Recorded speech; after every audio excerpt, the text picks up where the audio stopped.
The alpha walks into the room and everyone knows it. Loud presence, commanding attention, dominating conversations. People orbit around him because he demands it.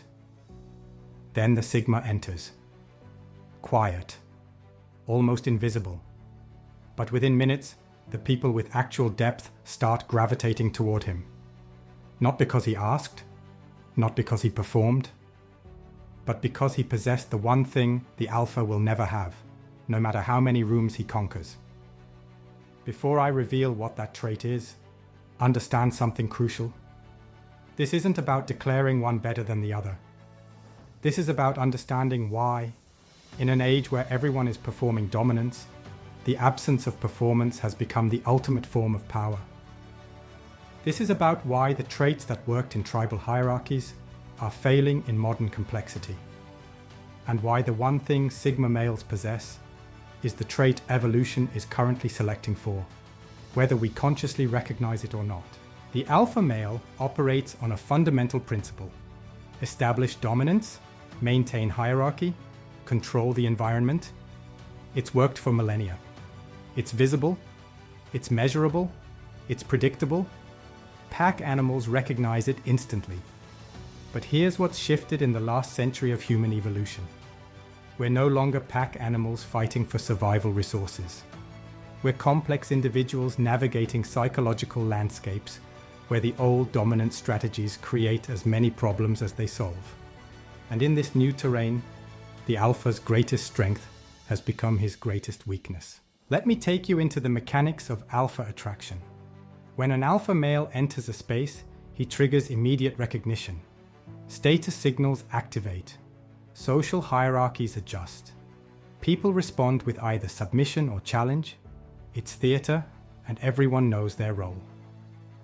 Women are attracted to this because ancestral wiring says, this man has resources. This man has protection.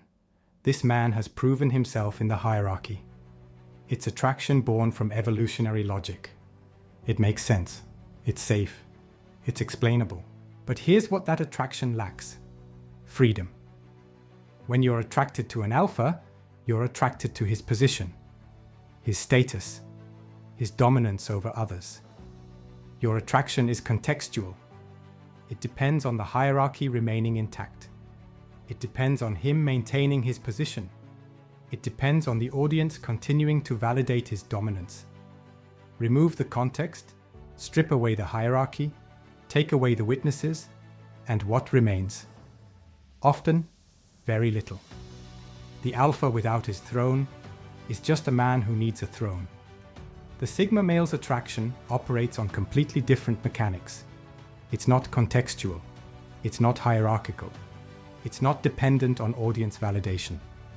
Because the one trait that separates him from the alpha, the trait that makes him more attractive in the deepest sense, is this: self-authorship. Complete, unshakable, non-negotiable self-authorship.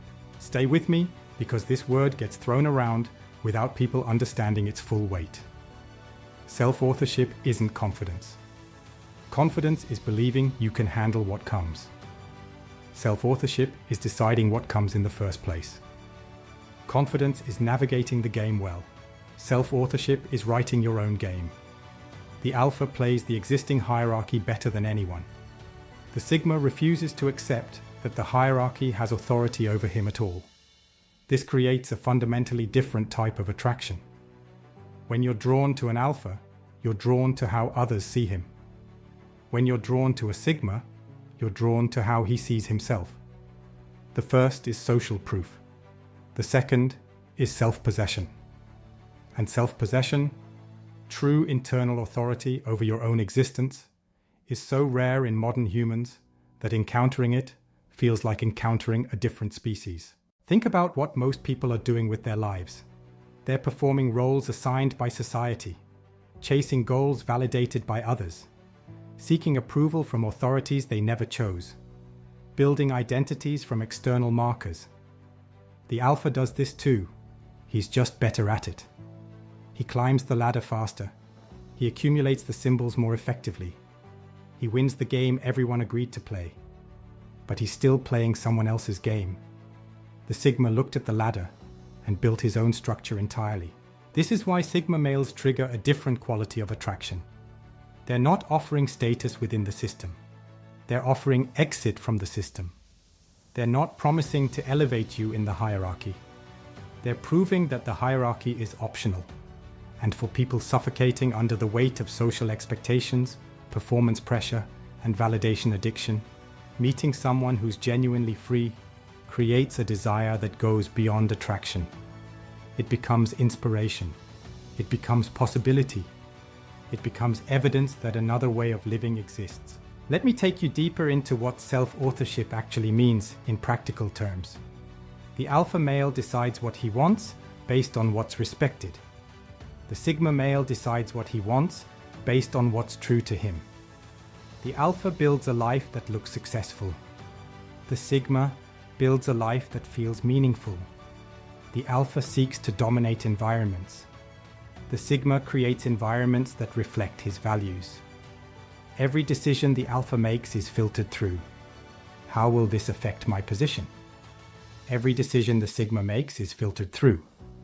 Does this align with who I am? This fundamental difference in decision-making creates entirely different life trajectories. The alpha's life is impressive but predictable. He follows the script of success, just plays it better than most. The Sigma's life is often unpredictable, sometimes incomprehensible to others, but completely coherent to him. He might reject opportunities that would elevate his status because they don't align with his purpose. He might choose paths that seem inefficient because they satisfy something deeper than efficiency.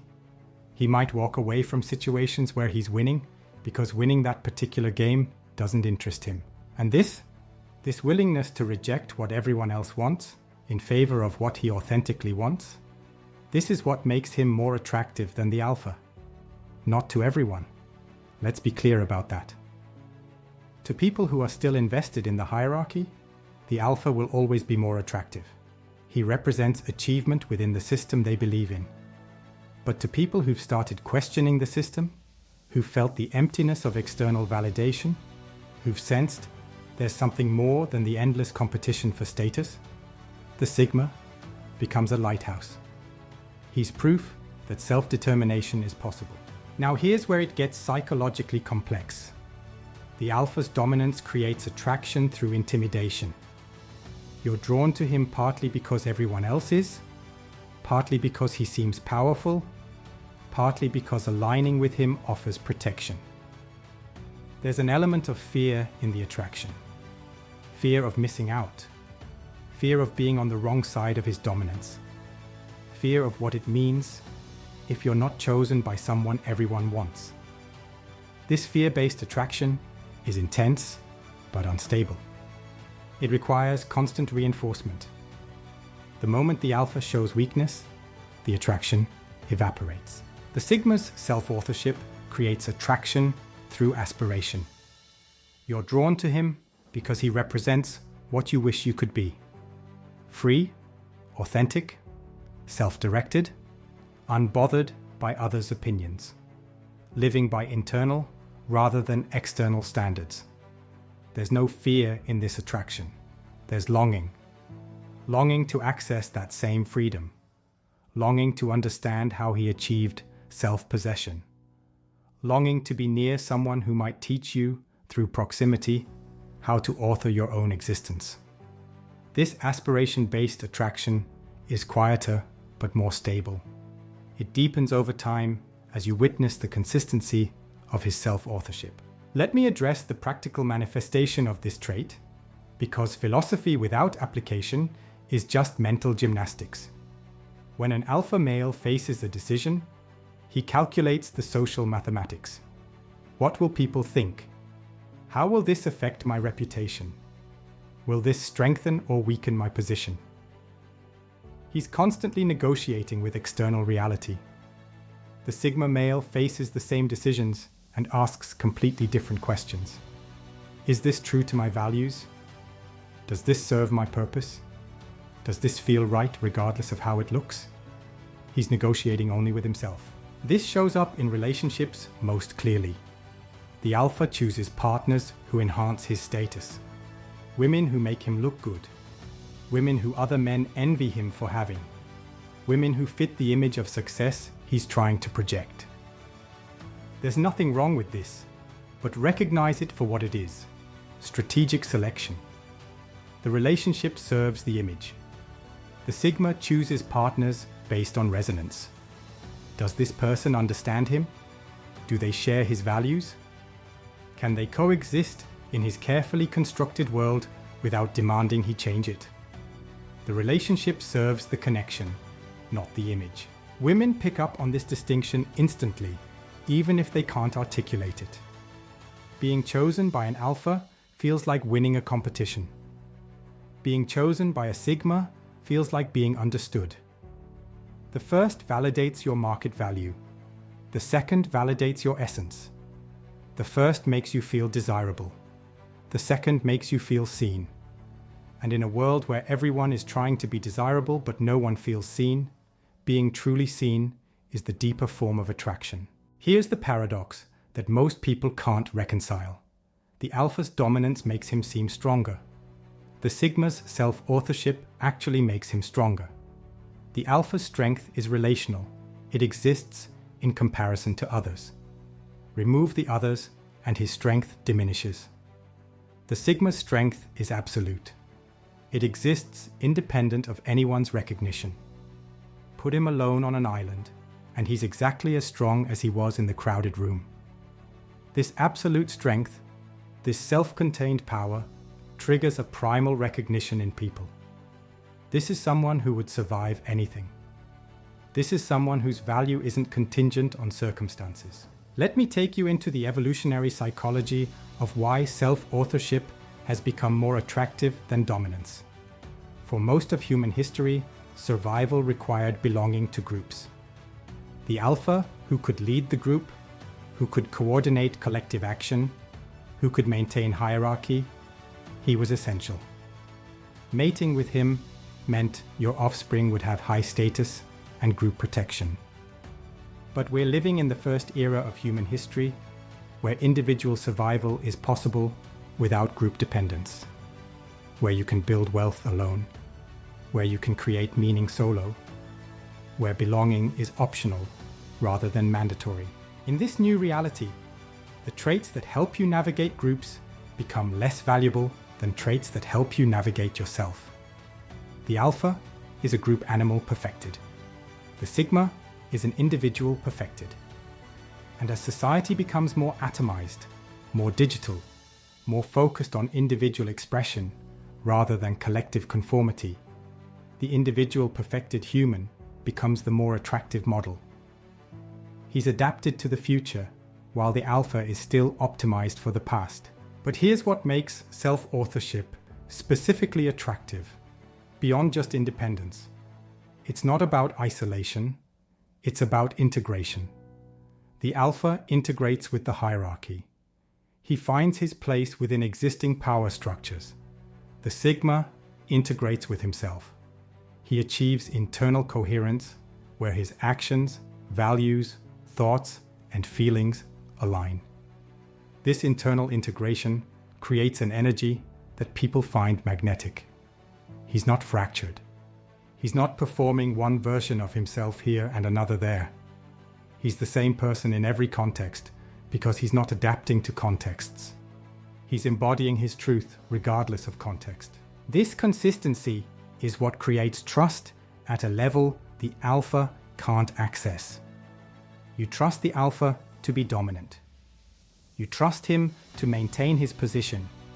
You trust him to lead effectively within the hierarchy. But do you trust him to be himself? Do you trust that the person you're seeing is the actual person rather than the strategic presentation? Often not. The Sigma's self-authorship creates ontological trust. You trust that who he is today is who he'll be tomorrow because he's not changing based on social winds. He's anchored to internal truth. Now let's talk about what happens when these two types collide. The alpha tries to dominate, the Sigma doesn't engage. This confuses the alpha because his entire operating system is based on hierarchical positioning. When the sigma refuses to compete for position, refuses to acknowledge the hierarchy, refuses to play the dominance games, the alpha has no moves. His strategies all require the other person to accept the premise that hierarchy matters. The sigma doesn't accept that premise. This makes him undefeatable, not through superior dominance, but through complete withdrawal from the competition. Women witness these interactions and something clicks. The alpha's power is revealed as contextual and fragile. It requires everyone playing along. The sigma's power is revealed as intrinsic and stable. It exists whether anyone plays along or not. And in that moment, the alpha's attraction decreases while the sigma's increases. Not because the alpha lost a fight, but because the illusion of his absolute power dissolves. He's powerful within a system. The sigma is powerful, period. This brings us to the core revelation. The alpha represents achieved status. The sigma represents achieved self. Status is impressive but ultimately hollow. It's what other people grant you. It can be taken away. It requires maintenance. It's never truly yours, because it exists in others' perceptions. Self is permanent. No one granted it to you. No one can take it away. It requires no maintenance beyond staying true to your own values. It's entirely yours because it exists in your own being. And here's the final truth that reframes everything. The trait that makes sigma males more attractive than alphas isn't confidence, isn't mystery, isn't aloofness.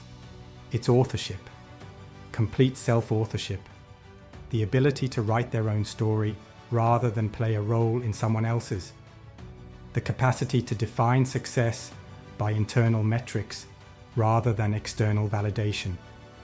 The courage to build a life that makes sense to them even if it makes no sense to anyone else. This authorship is attractive because it's free. The alpha is enslaved to the hierarchy even as he dominates it. He's trapped in the game even as he wins it. He can't step away without losing his identity because his identity is his position. The sigma walked away before the game even started. He built his own field, his own rules, his own victory conditions. And freedom, genuine freedom from social programming and external validation, that's the most attractive trait that exists. Because attraction at its deepest isn't about wanting to possess someone. It's about wanting to become something. And the alpha makes you want to climb higher in the hierarchy. The sigma makes you want to question whether the hierarchy deserves your energy at all. One offers elevation within the system. The other offers liberation from the system. And liberation, true self-authored existence, that's what people are starving for in an age of performative living. The sigma male doesn't compete for attraction. He embodies the thing people are actually seeking when they chase attraction. Authenticity, freedom, self-possession, purpose, internal coherence.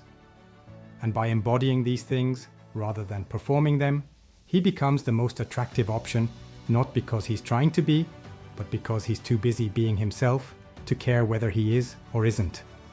That's the one trait: self-authorship. Everything else is just symptoms of it.